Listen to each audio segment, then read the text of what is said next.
한국에서 나온 인터넷 신문 기사를 한번 읽어본 적이 있었는데, 거기에 기사 가운데 100명의 사람들을 대상으로 설문조사를 했던 그런 내용이 나와 있었던 적이 있었습니다.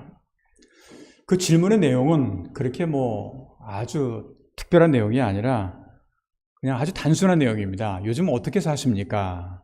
요즘 어떻게 사십니까? 그래서 이 질문에 대해서 여러 가지 대답이 나왔는데, 그 가운데 공통적인 것이 뭐였냐면 그냥 그럭저럭 삽니다. 아니면 마지못해 삽니다. 죽지 못해 삽니다. 그런 등등의 대답이 그 가운데 있었다고 합니다. 아마도 3년 이상 지금 우리가 코로나 팬데믹으로 인해서 아주 심한 고통을 겪어왔던 분들의 입장에서 생각을 해본다고 한다면 아마도 조금 전에 말씀드렸던 것보다도 더 심한 대답이 나왔을지도 모르겠습니다.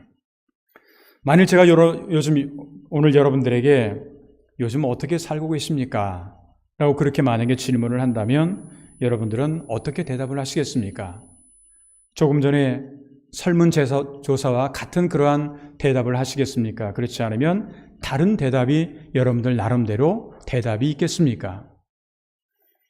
본래 하나님이 우리 인간을 창조하실 때에는 우리 인간을 향한 목적이 반드시 있었을 겁니다. 그냥 어떻게 하다가 사람이 태어났다가 아니라 한 사람 한 사람이 태어나는 과정 속에서는 한 사람 한 사람을 향한 하나님의 계획과 하나님의 목적이 반드시 있었을 것이라고 하는 겁니다.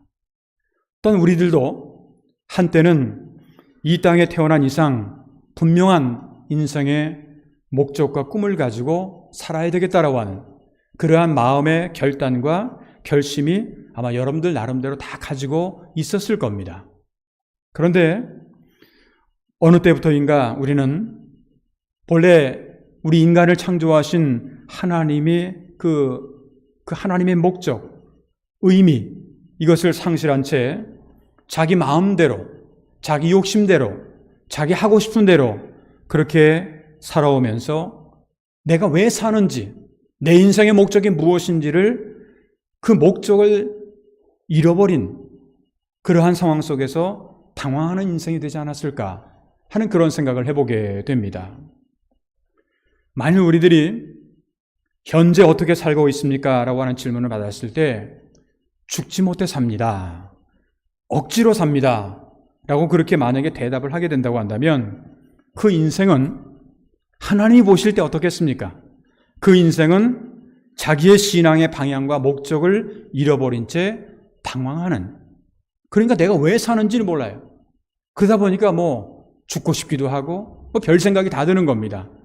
그러니까 인생의 분명한 목적을 잃어버린 그 삶의 모습이 얼마나 비참한 인생이 되는가라고 하는 것을 우리가 알 수 있게 됩니다. 미국의 유명한 예일 대학이라고 하는 대학이 있습니다.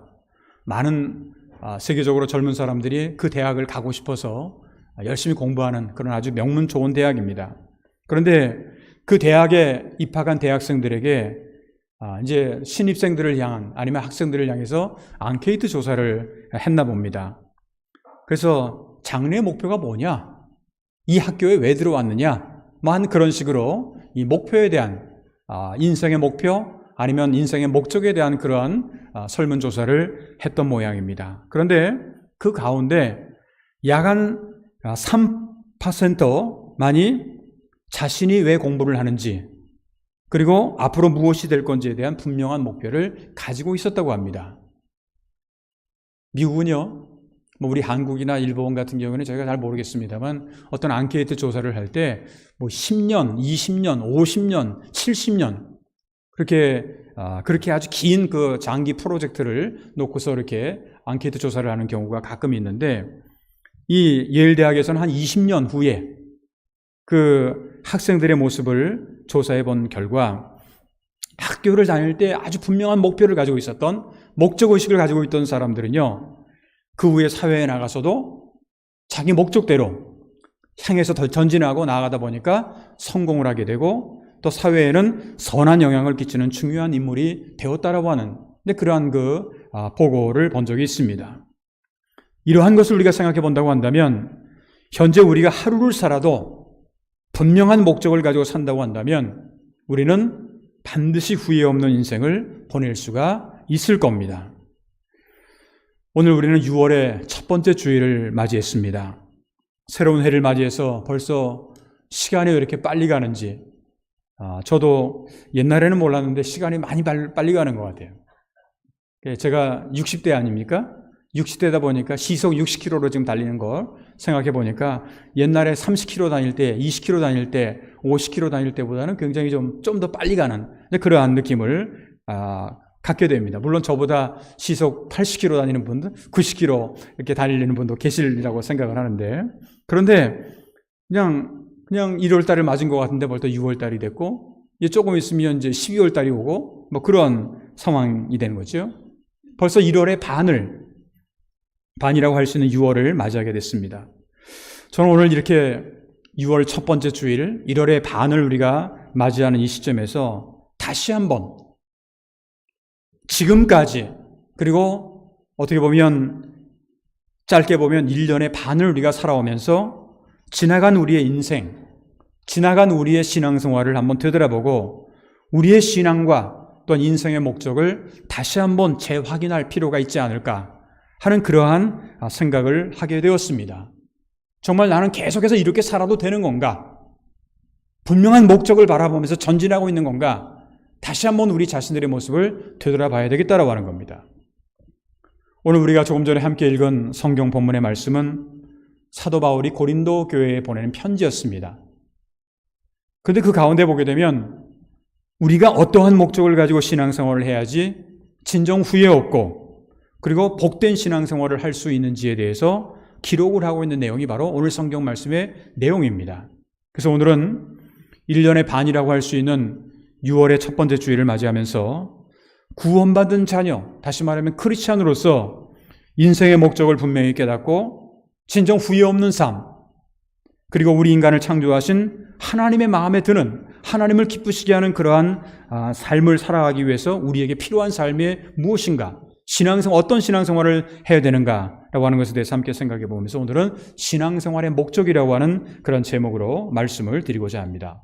그러면 우리가 진정 그리스도인으로 살아가면서 우리가 추구해야 될 신앙생활의 목적이라고 하는 건 구체적으로 어떤 것들이 있는가? 여러분들이 지금까지 살아오면서 내가 생각한 인생의 목적, 신앙생활의 목적과 성경이 말씀하고 있는 신앙생활의 목적이 어떻게 다른가? 한번 생각을 해볼 필요가 있지 않을까 생각합니다. 먼저 첫 번째가 뭐냐면 우리가 추구해야 될 신앙생활의 목적은 무엇을 하든지 하나님의 영광을 위해서 행하고 하나님의 영광을 위해서 살아야 된다는 겁니다. 오늘 31절을 보게 되면 그런즉 너희가 먹든지 마시든지 무엇을 하든지 다 하나님의 영광을 위하여 하라. 아마도 여러분들 가운데 왜 하나님의 영광이야? 내 영광을 위해서 살아야지, 내가 원하는 대로 살아야지, 내가 하고 싶은 대로 살아야지, 그렇게 생각하는 분들이 혹시나 계실지 모르겠습니다. 그런데 우리는 누구나 다 하나님의 창조물입니다. 여러분이나 저나 다 하나님의 창조물이라고 한다면 하나님께서 우리 인간을 지으신 목적이 분명히 있으실 겁니다. 그 제일 목적이 어떤 목적이냐면 인간을 통해서 하나님께서 영광을 받으시기 위한 것이다라고 하는 거예요. 따라서 우리 인간은 무엇보다도 우리 인생의 목적을 우리를 창조하신 하나님의 영광을 위해서 살아야 된다라고 하는 것, 이것이 바로 성경이 우리에게 가르쳐주는 내용입니다. 이사야서 43장 7절을 보게 되면 내 이름으로 불려지는 모든 자 곧 내가 내 영광을 위하여 창조한 자를 오게 하라. 하나님이 내가 내 영광을 위하여 창조한 자라는 거예요. 여러분이나 제가 하나님의 영광을 위해서 창조된 자라고 하는 거예요. 그를 내가 지었고 그를 내가 만들었다. 이 말은 우리 인간은 그냥 자기 마음대로 살아가는 존재가 아니라 하나님의 영광을 위해서 만들어진 존재라고 하는 겁니다. 그러기에 우리는 하나님의 영광을 위해서 살아가야 되는 거예요. 물론 우리 성도들도 이 세상 사람들과 똑같이 여러 가지 음식을 먹어야 되고 좋은 인간관계를 맺어야 되고 직장이라든가 사회라든가 아니면 학교에서 생활을 해야 되고 수많은 사람들하고 만나면서 우리가 생활을 하고 있습니다. 그런데요, 세상 사람이나 우리나 다 똑같죠. 똑같은 생활을 하고 있습니다. 근데 그거는 뭐 당연하죠. 왜? 똑같은 인간이니까. 그런데 적어도 하나님을 믿는 우리 성도들은 삶의 방법이 어떻게 보면 거의 비슷할 수도 있지만 조금 달라야 되는 면이 있어야 된다는 거예요. 그래서 조금 달라야 되는 면이 뭐냐? 내가 왜 태어났나? 내 인생의 목적이 무엇인가라고 하는 것을 분명히 알아야 된다는 거예요. 성경은 우리 인간을 창조하신 하나님의 목적이 뭐냐? 하나님의 영광을 위해서 우리를 창조했다라고 하는 겁니다. 사실 우리가 세상에 살아가면서 이렇게 먹을 것도 있고 뭐 마실 것도 있고 입을 것도 있고 그런 데서도 우리가 관심을 많이 갖지 않습니까? 내가 뭘 먹을까? 뭘 마실까? 뭘 입을까? 이런 거에 관심을 많이 갖고 있습니다만 엄밀하게 한번 생각을 해보세요. 이거를 먹을까? 저거를 먹을까? 그게 중요한 겁니까? 물론 이렇게 뭐라 그러죠? 저는 이렇게 먹는 거에 대해서 큰 욕심은 별로 없습니다. 뭐든지 다 잘 먹어요. 근데 어떤 사람들은 그냥 줄을 쭉 서서라도 1시간, 2시간 돼서라도 이렇게 그걸 뭐라 그러나요? 하여튼 그런 말을 쓰는데 그런 분들이 계시는데 저는 그거를 갖다 나쁘다고 보질 않습니다. 뭐 다 그 사람들의 다 생각이에요. 근데 그게 먹는 게 아니면 마시는 게 우리 인생과 신앙의 본질적인 문제라고 저는 생각을 하지 않습니다. 이것 안 먹으면 저거 먹으면 되고요. 저것 없으면 이게 또 다른 거 먹으면 되는 거예요. 그거 아니면 안 되는 그런 본질적인 문제는 아니라고 하는 거예요. 우리 인간의 가장 기본적이고 본질적인 문제가 뭐냐면 우리 인간을 창조하신 창조주를 바로 알아야 된다는 거예요. 내가 그냥 어떻게 하다가 이 세상에 떨어진 존재가 아니라 우리를 창조하신 창조주 하나님이 계시다라고 하는 거, 그분을 알아야 되고 그분을 믿어야 되고 그분께 영광을 돌려야 된다라고 하는 것, 이게 바로 우리 인생의 목적이 되어야 된다라는 겁니다. 그렇기 때문에 혹시 우리 가운데 내 잘못된 말이라든가 내 행동으로 인해서 하나님의 영광을 가리우는 그러한 일이 있다고 한다면 그건 좀 곤란합니다. 크리스찬이라고 다 알고 있는데 밖에 나가서 온갖 못된 일만 다 골라서 하면 이 하나님의 영광을 가리우는 일이 되는 거죠. 우리가 분명히 알아야 될 게 뭐냐? 하나님을 위한 모든 것은 결국 사람을 위한 모든 것이 될 수도 있다라고 하는 겁니다. 성경을 잘 보게 되면 먼저 그의 나라와 그의 의를 구하라고 했잖아요. 먼저 하나님의 것을 생각하다 보게 되면 이 모든 것을 너에게 더해 주시겠다고 약속을 해 주셨습니다. 그렇기 때문에 오늘 성경 말씀에도 너희가 먹든지 마시든지 무엇을 하든지 다 하나님의 영광을 위하여 하라라고 그렇게 말씀을 했던 겁니다. 특별히 고린도전서 6장 20절 후반절을 보게 되면 이런 말씀을 합니다. 너희 몸으로 하나님께 영광을 돌리라. 너희 몸으로 하나님께 영광을 돌리라. 그렇게 교훈을 하고 있습니다. 우리가 이제 우리의 몸을 가지고 하나님께 영광을 돌리기 위해서는요, 사실 필요한 것이 있어요. 그게 필요한 게 뭐냐면 항상 우리 몸이 경건에 이르는 훈련을 해야 됩니다. 그러니까 우리 몸을 가지고 그냥 자기가 하고 싶은 거, 먹고 싶은 거, 즐기고 싶은 것 이것만 해서 따라다니다 보면은요, 온갖 죄 가운데 살아갈 수밖에 없어요. 근데 그게 아니라 경건에 이르는 훈련을 해야 돼요. 경건에 이르는 훈련이 왜 좋으냐면요, 우리에게 이 세상에서뿐만 아니라 영원한 약속이 주어지기 때문에 그렇습니다. 디모데전서 4장 7절부터 8절에 보게 되면 바울이 디모데에게 보내는 편지 가운데 이런 말을 합니다. 망령되고 허탄한 신화를 버리고 경건에 이르도록 네 자신을 연단하라. 육체의 연습은 약간의 유익이 있으나 경건은 범사에 유익하니 금생과 내생의 약속이 있느니라. 이 세상에서뿐만 아니라 영원한 하나님의 나라까지도 약속이 우리에게 주어진다라고 하는 것, 어떻게 하면 경건에 이르는 훈련을 하게 되면 이라고 하는 그런 이야기죠. 그렇기 때문에 하나님께 영광을 돌리는 삶은요, 이 세상에서 우리가 잘 되는 것뿐만 아니라 영원한 생명이 주어지는 그러한 약속이기 때문에 결국은 어떻게 되느냐? 자기 자신을 위해서 좋은 거예요. 나를 위한 겁니다. 하나님 앞에 영광을 돌리는 게 결국 나를 위한 것이다라고 하는 거예요. 여러분들 자기만을 위해서 산다고 한다면요, 자기 욕심만을 위해서 산다고 한다면 자기는 순간적으로 그렇게 만족할지 모르지만요, 근데 나중에 가면은요, 얼마나 후회하는지 몰라요. 근데 남을 위해서 살고 아니면 하나님의 영광을 돌려서 살게 된다고 한다면 왠지 모르게 나는 기쁘고 감사하고 즐겁고 좋은 거예요. 근데 이것이 바로 하나님께서 우리에게 주시는 선물이라고도 볼 수가 있습니다. 그렇기 때문에 하나님의 영광을 위해서 사는 삶이라고 하는 것이 결국은 나를 위한 삶이다라고 하는 것을 우리가 깨달을 수 있어야 되겠습니다. 따라서 어떠한 상황에 처하든지 무엇을 하든지 우리는 신앙생활의 목적을 가정생활에서나 사회에서나 직장에서나 학교에서나 하나님의 영광을 드러내는 생활을 해야 된다라고 하는 것. 이것이 바로 하나님 앞에 영광을 돌리는 것으로 끝나버리는 것이 아니라 결국 우리 자신에게도 커다란 도움이 된다는 것을 알 수 있어야 되겠습니다. 두 번째로 우리의 신앙생활의 목적은 다른 사람에게 유익을 주는 그러한 생활을 해야 된다라고 하는 겁니다. 오늘 성경 말씀 32절, 33절을 보게 되면 유대인에게나 헬라인에게나 하나님의 교회나 거치는 자가 되지 말고 나와 같이 모든 일에 모든 사람을 기쁘게 하여 자신의 유익을 구하지 아니하고 많은 사람의 유익을 구하여 자신의 유익을 구하지 아니하고 많은 사람의 유익을 구한다. 사실 우리가 이제 신앙생활을 한다라고 하는 것은요, 나만 하나님의 축복을 받아서 나만 잘 되고 나만 잘 먹자, 이게 여러분들의 신앙생활의 목적이 된다면 참 곤란합니다. 다른 사람은 어떻게 되든지 상관없어요. 나만 잘 되면 되는 거예요. 이렇게 된다면 곤란하다라는 거예요. 어쩌면 기독교 신앙이라고 하는 것은 나의 유익보다는 우리 모두의 유익을 구하는 것이 바로 기독교 신앙이라고 하는 겁니다. 일반적으로 사회에서 이렇게 생활을 하다 보면 직장 생활을 하던 아니면 여러 가지 장사를 하던 여러 사람들의 생각이 뭐냐면 내가 살기 위해서는 저 사람을 넘어뜨려야 되고 저 사람을 쓰러뜨려야 되고 아주 극단적으로 보면 저 사람을 죽여야 되는, 사람을 죽인다는 그런 표현이 아니고 내가 잘 되기 위해서는 저 사람을 쓰러뜨려야 된다라고 하는 그런 경우가 많이 있습니다. 그래서 잘 쓰는 말 중에 하나가 너 죽고 나 살자. 너 죽고 너는 죽어야 되고 나는 살자. 그런 생각을 가진 사람들이 의외로 꽤 있습니다. 그런데요, 너 죽고 나 살자면 혼자 잘 살 것 같죠? 이렇게 사는 사람들은 머지않아 자기도 죽게 되어 있습니다.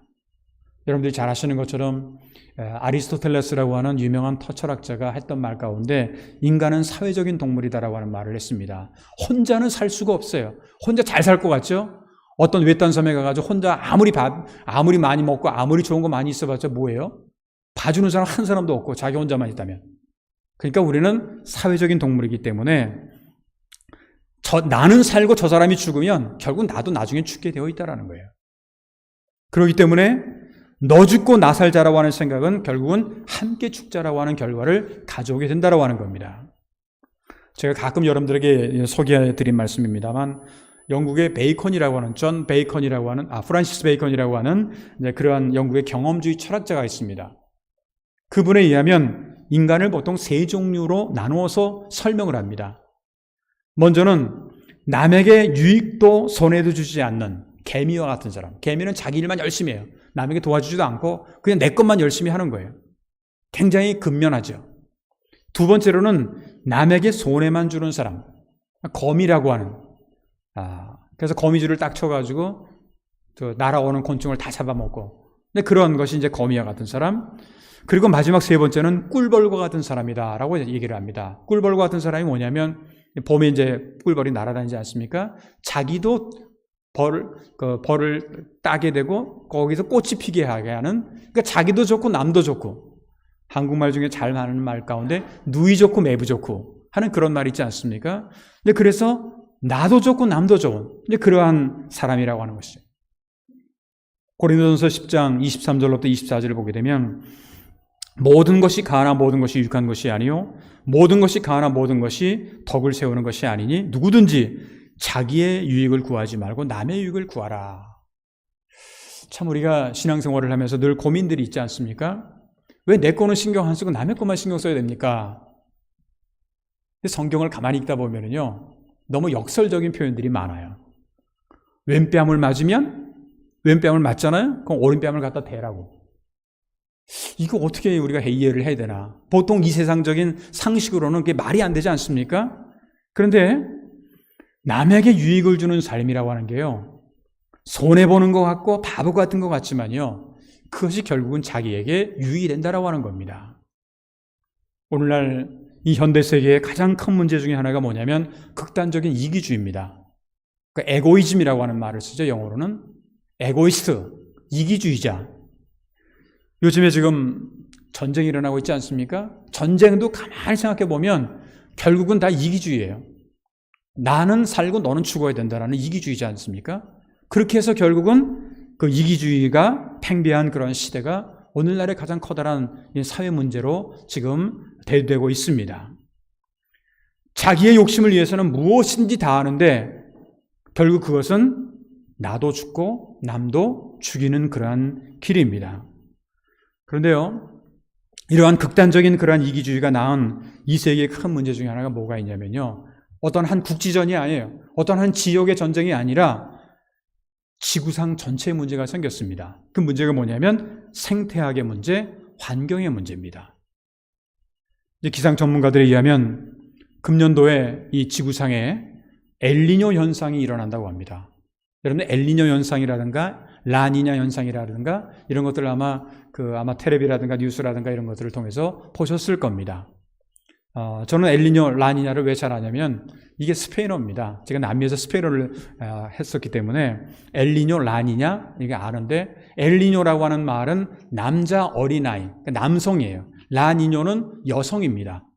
남성 명사, 여성 명사 이렇게 이제 어떤 언어 가운데도 그런 거 있는 것처럼 엘니뇨라고 하는 건 남성이에요. 근데 남성이라는 게 무슨 말이냐면 이제 이 바다가 온도가 0.5도 이상을 상승을 하는 거예요.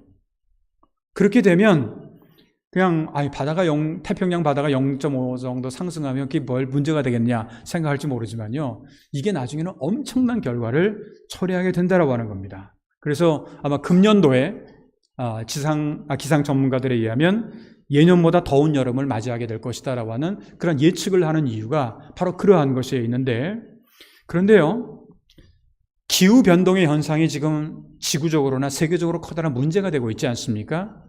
그런데 이게 왜 일어날까요? 왜 기후변동이 이렇게 일어나게 될까요? 근데 많은 사람들이, 특별히 환경학자들을 중심으로 해서 많은 사람들이 뭐라고 얘기를 하냐면 근본적으로 인간의 욕심이라는 거예요. 인간의 욕망에 의한 자연 파괴라고 하는 겁니다. 이것 때문에 지금 이 세계가 이렇게 많이 어려워져 가고 있다고 하는 겁니다. 오존층이 파괴가 되고 여러 가지 자연이 파괴되는 그러한 현상들이 일어나고 있는 거예요. 가만히 생각해 보면 자기네 나라만 잘 살면 되고 자기만 잘 살면 되느냐, 이런 것들이 결국은 함께 죽어갈 수밖에 없는 그러한 길을 자초하게 되었다라고 하는 그러한 얘기입니다. 진정 우리가 살아갈 수 있는 길은요, 자기만을 위해서가 아니라 우리를 창조하신 하나님을 위해서, 그리고 우리들의 이웃들을 위해서 살아가게 된다고 한다면 비로소 우리 모두의 살아갈 길이 열려지게 된다라고 하는 겁니다. 남을 위해서 살아간다라고 하는 것은 결국은 남을 위한 것으로 끝나지 않고 결국은 나를 위한 것이 된다라고 하는 거예요. 그러므로 진정 우리가 함께 살아가는 공생의 길을 원한다고 한다면 우리는 다른 사람의 유익을 구하는 생활을 할 수 있어야 되겠습니다. 세 번째, 마지막으로 우리 신앙생활의 목적은 사람을 살리고 영혼을 구원하는 그러한 것이 되어야 된다라고 하는 겁니다. 오늘 성경 말씀 33절의 후반절에 보게 되면 이런 말씀 있죠. 많은 사람의 유익을 구하여 그들로 구원을 받게 하라. 많은 사람의 유익을 구하여 그들로 구원을 받게 하라. 기독교는 사람을 살리는 종교죠. 물론 이 세상에 종교가 많이 있습니다만 기독교는 특별히 사람을 살리는 거예요. 그리고 영혼을 구원하는. 그래서 우리가 기독교 하면 예수님을 그리스도로 믿는 그것이 이제 기독교 아닙니까? 그리스도가 뭐예요? 구원자라는 뜻 아닙니까? 메시아라고 하는 뜻 아닙니까? 그러니까 저와 여러분들은 하나님의 은혜로 말미암아서 지금 이미 구원을 받은 사람들입니다. 그런데요, 이 세상에는 아직도 죄의 노예가 되어서 방황하는 사람들이 너무나도 많이 있습니다. 그 사람들을 구원하고 그 사람들을 살려야 될 책임이 우리에게 있다라고 하는 겁니다. 그렇기 때문에 사도 바울은 로마서 1장 14절에 보게 되면 이런 표현을 합니다. 헬라인이나 야만인이나 지혜 있는 자나 어리석은 자에게 다 내가 빚진 자라. 그렇게 고백을 하고 있습니다. 우리가 하나님을 믿고 그리스도인이 되었다라고 하는 말은 복음의 빚진 자가 되었다라고 하는 그런 뜻입니다. 이러한 복음의 빚 또한 사랑의 빛을 갚기 위해서 우리는 사람의 영혼을 사랑하고 또한 사람을 살려야 된다라고 하는 겁니다. 예수님은 요한복음 6장 39절에서 이런 표현을 하고 있습니다. 나를 보내신 이의 뜻은 내가 주신 자 중에 내가 하나도 잃어버리지 아니하고 내가 하나도 잃어버리지 아니하고 마지막 날에 다시 살리는 이것이라. 이 말은 하나님께서 이 예수님을 이 땅에 보내주신 목적이 뭐냐면 하나라도 잃어버리지 않는 거예요. 다 구원하게 하는 그런 일입니다. 그러니까 하나님이 기쁘시게 하는 하나님의 뜻이라고 하는 게 뭐냐? 한마디로 말하면 예수 그리스도를 믿고 구원받는, 그리고 구원의 길을 넓혀가는, 이제 그것이 바로 우리의 신앙의 중요한 목적이 되어야 된다 하는 것을 성경은 가르쳐주고 있습니다. 사랑하는 성도 여러분, 여러분이 현재 이 땅에서 신앙생활을 하면서 어떠한 목적을 가지고 살아가고 있습니까? 물론 사람마다 다 목적이 있을 거예요. 경제적인 목적도 있을 거고 여러 가지 많은 목적이 있을 겁니다. 그런데요, 중요한 것은 그것이 자기의 육신의 욕망만을 채우려는 목적입니까? 그렇지 아니하면 다른 목적이 있습니까? 적어도 우리가 신앙생활을 하고 있는 우리는 분명한 신앙의 목적을 바로 인식하고, 그리고 매 순간순간마다 살아가지 않으면 안 된다라고 하는 겁니다. 왜? 우리는 하나님이 창조하신 창조의 피조물이요, 또한 하나님의 영광을 돌리며 살아가는 그러한 존재이기 때문에 그렇습니다. 간절히 바라기는 오늘 1년의 반을 우리가 맞이하게 되는 6월의 첫 번째 주일을 우리가 맞이하면서 앞으로의 인생이 하나님께는 영광, 또 이웃과 교회를 섬김으로 유익을 주고 사람의 영혼을 살리는 그러한 바른 신앙생활의 목적을 우리가 날마다 소유함으로 인해서 진정 하루하루의 삶이 후회 없는 인생, 그리고 복된 신앙생활을 해나갈 수 있는 저와 여러분들의 앞으로의 신앙생활이 되시기를 주님의 이름으로 축원합니다. 기도하겠습니다. 은혜가 풍성하고 거룩하신 하나님 아버지, 감사합니다. 1년의 5개월을 무사히 보내고 오늘 6월의 첫 번째 주일을 맞이하게 하시며 몸된 교회에 나와서 또한 각 가정에서 온라인을 통해서 하나님 앞에 예배를 드릴 수 있도록 인도하심을 진심으로 감사를 드립니다. 하나님, 오늘 성경 말씀을 통해서 우리는 늘 우리가 신앙생활을 하고 있는데 우리 신앙생활의 목적이 무엇인가를 다시 한번 우리가 되돌아보며 정말 그냥 교회만 왔다 갔다, 교회 문지방만 들었다 나갔다 하는 그러한 우리의 신앙생활이 아니라 분명한 신앙생활의 목적을 깨닫고 오늘 주신 말씀처럼 무엇을 하든지 창조주 하나님의 영광을 위해서 행하고 살아갈 수 있는 우리가 되게 하여 주시옵고, 자기만을 위한 삶이 아닌 다른 사람에게도 유익을 주는 그러한 생활, 그것이 결국은 우리 자신들을 위한 생활이라고 하는 것을 깨달을 수 있도록 인도하여 주시옵소서. 또한 사람을 살리고 사람의 영혼을 구원하는 일에 이것이 바로 우리 신앙생활의 목적임을 깨닫고 하나님 이 일을 우리가 최선을 다해서 감당할 수 있는 우리 모두가 되도록 주님 인도하여 주셨기를 간절히 원하고 기도하옵나이다. 아직까지도 코로나로 인해서 또 전쟁과 분쟁으로 인해서 자연재해로 인해서 또 기후변동으로 인해서 많은 문제를 가지고 살아가고 있는 저희들, 하나님께서 인도하여 주시고 오늘까지 여기까지 지켜주셨사오니 앞으로 미래에 가는 길 가운데도 늘 하나님께서 함께 동행하여 주셨기를 간절히 원하고 기도하옵나이다. 또 지난주에 또한 많은 비로 인해서 지금도 고통을 당하고 어려움 당하는 분들이 많이 있습니다. 하나님께서 위로하여 주십시고 하나님의 또한 치유의 손길이 늘 함께 동행하여 주셨기를 간절히 원하고 기도하옵나이다. 우리 제일대한기도교회 내 교토교회 그리고 교토남북교회가 각자의 기도의 제목을 가지고 있습니다. 그 기도의 제목이 하나님의 은혜 가운데서 좋은 열매로 나타날 수 있도록 주여 인도하여 주시옵소서. 또한 이제 교회 창립 98주년을 맞이하는 우리 교회가 앞으로 100주년, 200주년을 향해서 새로운 꿈과 어떤 비전을 허락하여 주셔서 이 땅에서 우리에게 주신 신앙생활의 목적을 바로 깨닫고 하나님께서 우리에게 주신 사명을 잘 감당할 수 있는 우리의 교회와 우리 모든 성도들의 삶이 될 수 있도록 주여 인도하여 주시옵소서. 성도들 가운데는 영육간의 질고로 통당하는 성도들, 여러 가지 근심과 걱정과 아픔 가운데 살아가는 성도들, 때로는 남에게는 알 수 없는 고민을 가지고 살아가는 분들도 있는 줄 압니다. 한 분 한 분 기억하여 주시옵시고 하나님의 치유의 손길과 하나님의 회복의 은총을 허락하여 주시기를 간절히 원하고 기도하옵나이다.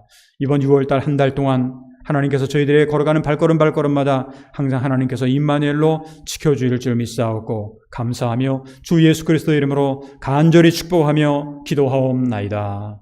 아멘. 우리 다 같이 그 자리에서 일어나셔서 찬송가 430장 부르신 후에 준비하신